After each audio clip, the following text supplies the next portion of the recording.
Hello, good morning, everyone. Welcome to Marife Adoris Official. Today, we're gonna talk about the life of Rodolfo Vera Quezon Sr. or commonly called as Dolphy. Idol ko po talaga ito si Tito Dolph, kaya ibabahagi ko po sa inyo ang kanyang talambuhay. Okay, Rodolfo Vera Quezon Sr.,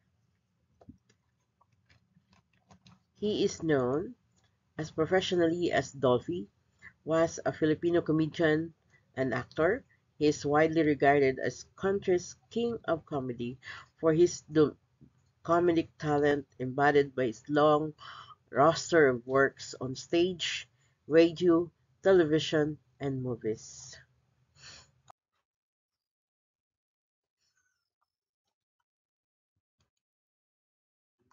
Jesus was born at Calle Padre Herrera, now P. Herrera Street in Tondo, Manila on July 25, 1928. His parents were remarried on July 14, 1925 in Malate, Manila. His father, Melencio Espinosa Quezon, um, was a ship engine worker from Bulacan Station in Atlantic Gulf. His mother, Salud de la Rosa Vera, was a seamstress and a school teacher. He had four brothers and five sisters.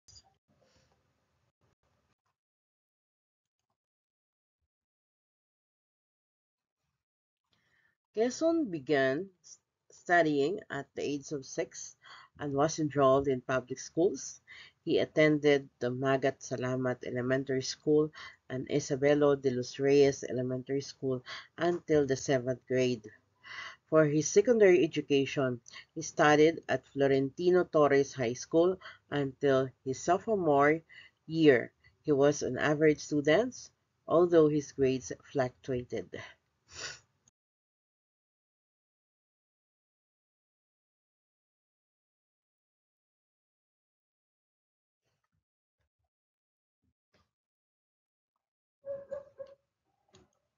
Quezon started performing on stage during the Japanese occupation of the Philippines. When he turned 17, Benny Mac got him a job as a chorus dancer for a month at the Avenue Theater and subsequently on the Lyric Theater. He also appeared in shows at Orient Theater. Gulay was his first stage name during air raids. They would interrupt the show and run for the air raids theater in the orchestra section together with the audience. If no bombs field exploded, the show would then resume.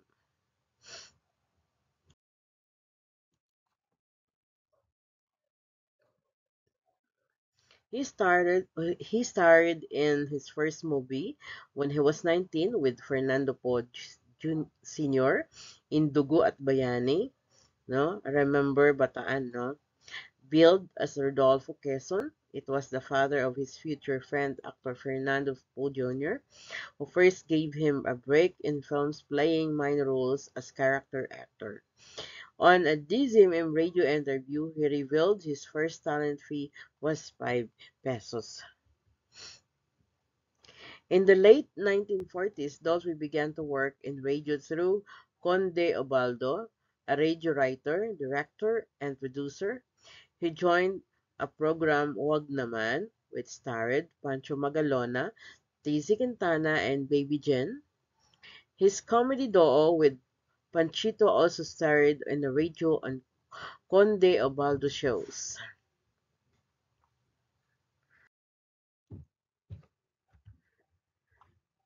Pancho Magalona recommended Dolphy to Jose Rojas Perez, the owner of Sampaguita Pictures in 1952. His first movie with Sampaguita was Sa Isang Sulyap Mo, Tita with Pancho Magalona and Tita Duran. It was also in Sampaguita in which the comedy duo of Dolphy and Panchito became popular. Dolby acted in the comic book adaptation Jack and Jill with Rogelio de la Rosa and Lolita Rodriguez in 1954. He was not the first choice for the role, for which Batutoy and Bayani Casimiro had been considered. Dolphy said the movie established him as an actor because he played a gay character when they were not recognized.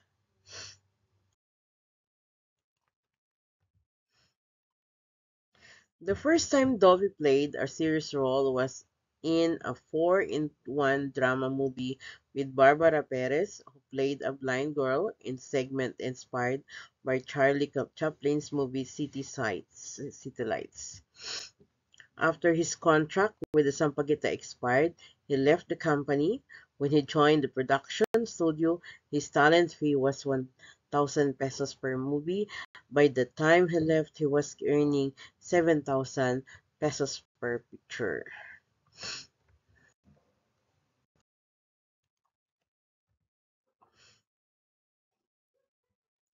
Dolby acted in Tarzan the Mighty or 1962 and its sequel Tarzan vs. Tarzan in 1963.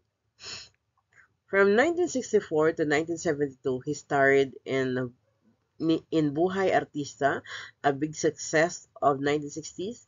Eugenio Jenny Lopez Sr. got him into television on Channel 2. The show aired on ABS-CBN. It is conceived by Jenny Lopez and Adi Fernando. While doing radio, his talent fee was 250 to 300 per program. When he did TV, he was at 500 per show. He left ABS-CBN due to martial law, however, also moved to GMA Network since Buhay Artista moved to RBS7, former branding name of GMA from December 1972 to early 1974. While on television, he began appearing in films for independent studios like Leia Productions, Balatbat Productions, Filipinas Productions, Sultana Productions, and Fernando Po Jr.'s De Leonor Productions.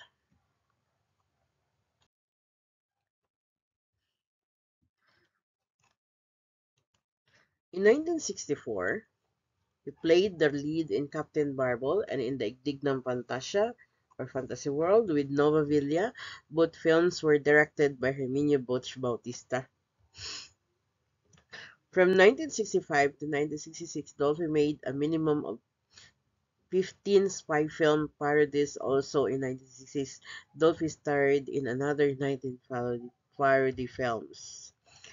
For the 1966 film Pepe and Pilar, Dolphy introduced Ronaldo Valdez to Susan Roses as a new face was needed as a partner for Roses. Dolphy first met Valdez in a basketball court and brought him to the press conference so Roses could see him. Roses' initial response was, "He is too young." Dolphy brought Ronaldo to a barber shop, bought a pair of boots at a Glenmore, and lent him his suit. When Dolphy presented him to Roses again, she said, "I prefer him now," not realizing that he was the same person he had introduced earlier. Dolphy later gave him the stage name Ronaldo Valdez from Ronaldo James Gibbs.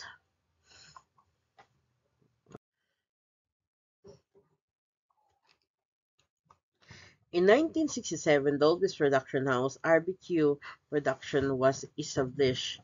Dolby explained that when Sampaguita closed, he thought he should produce his own films. He started with the film adaptation of the sitcom Buhay Artista or Actor's Life, a box office success. In 1969, one of the biggest hits was Pacifica Fly, where he starred as the gay lead character. It was directed by Luciano Channing Carlos, with whom he worked in 23 of his movies. Also in that year, he starred in Adolfo Hitler.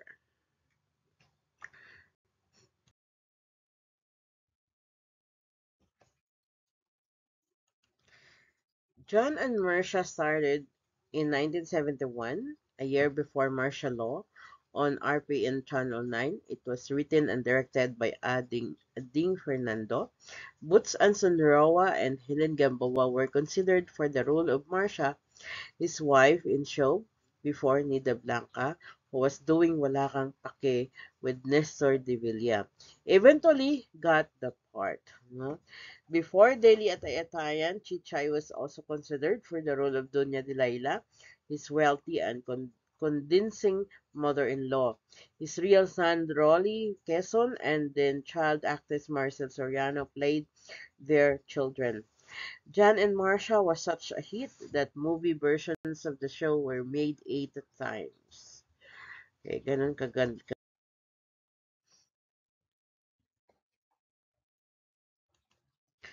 In 1973, Fifita Fofungay Vilyuda de Falayfay was released, a sequel to Pacifica Falayfay. Same year, Dolphy acted in Captain Barbell sequel, Captain Barbell Boom! In 1974, a third installment of Pacifica Palaypay was released called Sargento Fofungay. Ewan. In 1978, he returned to gay roles in a movie Ang Tatay Kong Nanay, The Father is also a Mother, directed by respected Leno Broca. With him, the movie was Nino Mulak, dubbed as a child wonder of the Philippines, as a son of his boyfriend played by Philip Salvador. In 1979, Dolphy starred in Dancing Marshall and Darna Puno. The spy spoof film The Quick Brown Fox was released on November 6, 1980, and its Dolphins plays the lead role. And it is his first collaboration with Wing Wing. That year, Dolphy acted in The Dancing Master follow-up Superhand, Shadow of the Dancing Master and Dolphy's Angels.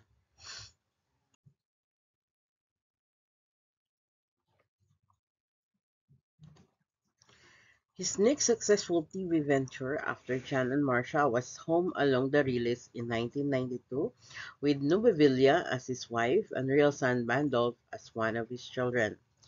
In 2001, Dolphy played another gay character, this time with the sons Eric Quezon and Jeffrey Quezon playing the same character at 3 different stages in life. They all won the Prix de la Melhore International in Belgium for playing Walterina Markova, a transvestite in movie Markova or Comfort Gay. In 2003, the sitcom Home Along the Riles returned as Home Along the Airport.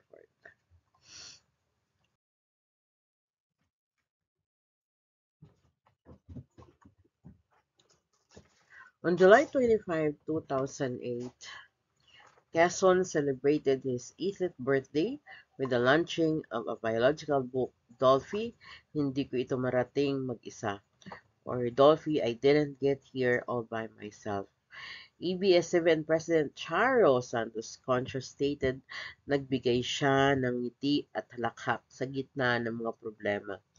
Give us joy and laughter in times of trouble.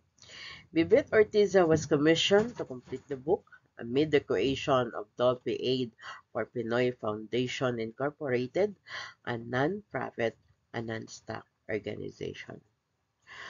Okay, my dear followers and viewers here in Marifed Dance Official, we will end our first part here.